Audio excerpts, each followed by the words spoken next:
website right now and download my free course on alternate picking mastery. It contains 5 essential exercises that will take you to alternate picking mastery faster than you can imagine. And then I've included my method of how to lay out a practice plan in just 1 to 2 minutes that will absolutely boost your results like nothing you ever tried before. So go download it right now. It's free.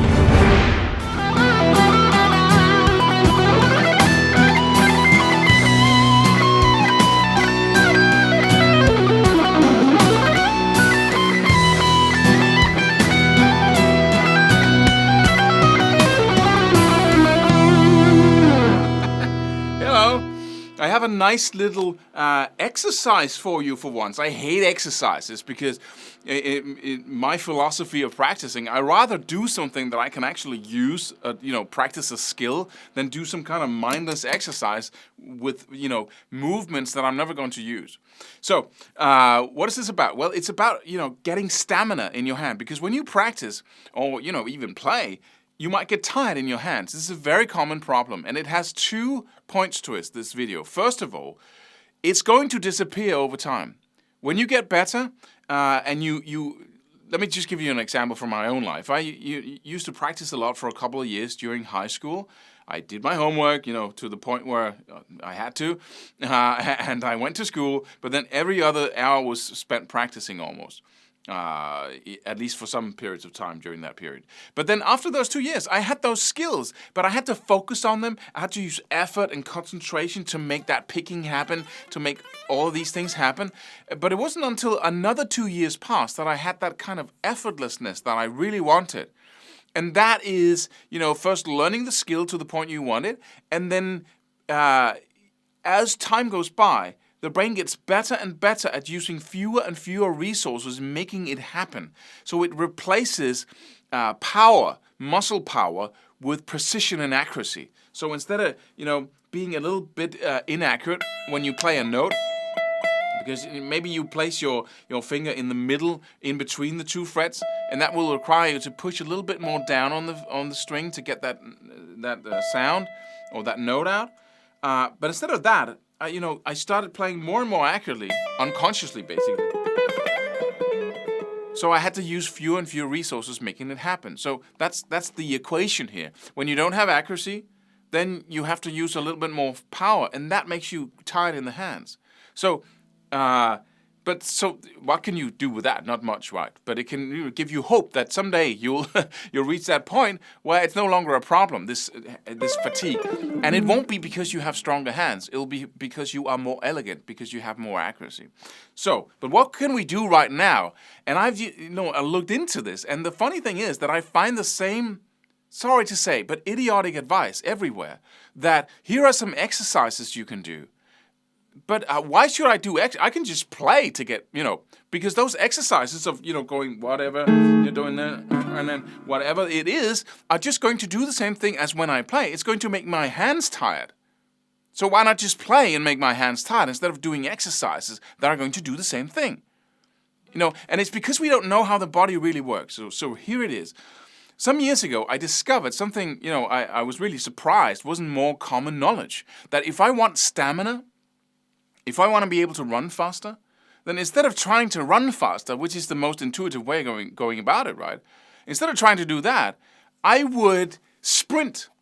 Instead of trying to, I wanted to be able to run faster and longer, but instead of doing that, I did the opposite. I sprinted for just a short period of time. So I took just 10 minutes or 15 minutes of running where I was walking, and then I would run as fast as I possibly could, like the limit of what I could do for as long as I could, and then walk again. And then I would sprint like back and forth between that. And the same thing I did with when I was, doing fitness. Instead of, doing these little exercises and, up and down, 12 of these and 3 reps. It took forever to do that. I just took three exercises like bench pressing, whatever, and then I put on the weight, right? And I only moved several other little distinctions you need there in order to do that. But then I really put on some weight. And the most amazing thing was that when I then, took all the weight off and took the weight I used to have on the bar, and then I did the same thing again. I could do like 2-3 times the number of times. So it was like counterintuitive. So by sprinting, by putting it on hard, by, decreasing the amount of time and increasing the amount of weight or, resistance I put on myself by sprinting, then the running over long period, it was just getting like, or the lifting, how is this, what's going on here, right? So when it comes down to guitar practicing, what you need to do is, instead of doing these exercises that's just going to make you tired in your hands, you need to sprint. You need to put on an, disproportionate amount of weight to your fingers. Like it's like 10 times what you're used to. So the brain just goes, oh, we need to grow here. We need to get stronger. So it works in the most amazing way. So do this. The first exercise is that you take your fingers and you place them in between the strings, all 4 of them, all right? And so you're not pressing down on a string, because that's going to mess up your fingertips when you push this hard. So you put them in between the 2 middle strings here, for instance. And then you grab the neck like this, just like you would hold it, right? Completely. And then you push with your fingers towards the fretboard and count to 10. But you push with every ounce in you, right? So you go 1, 2, 3, 4, 5, 6, 7, 8, 9, 10. Woo. It's an unbelievable amount of stress on your fingers. And my brain right now is going, what's happening? Do we need to push that hard? And then it starts sending signals to, growth hormone. We need to build some muscle. We need to get stronger in this area. Now the thing happens that we want to have happen, right? The second exercise is to take your thumb, because basically I have 2 playing positions. I have one for phrasing, where I really grab the neck right like this, and then I have another where I'm playing for precision, for that faster legato work. And I do a classical position there where I place my thumb in the middle of the neck. And so you want to do that as well. You take, you do the same thing, in between the strings in the middle of, and then you take your thumb, place it in the middle of the neck, but not like this.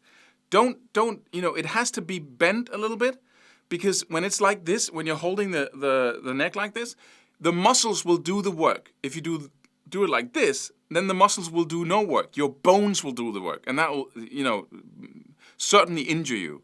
So bend it like this, so you have this kind of feeling in the hand. And then you go 1, 2, 3, 4, and press as hard as you can, right? And just do this, a couple of times each day. And I promise, and I really mean that. Don't overdo this. This is the trick. This takes no time. So don't overdo it, and give your brain enough room and space and time to build those muscles.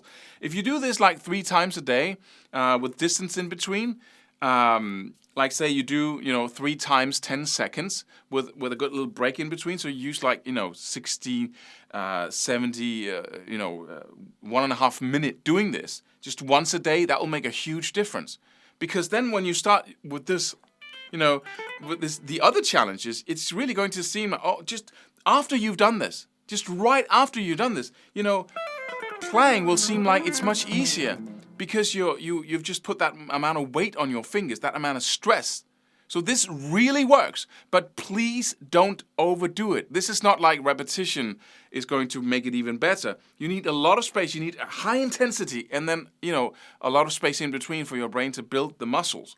And then high intensity again, and then a lot of space in between. So experiment with it.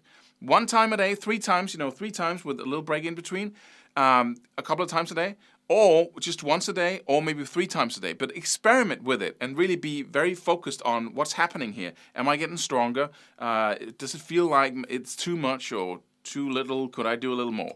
And then try this out for a couple of weeks before you pass judgment on it. And I can assure you, you will start to experience a whole new level of stamina in your left hand. So it really works like magic. So try it out. Subscribe for more free videos. Do it. Do it now. Do it.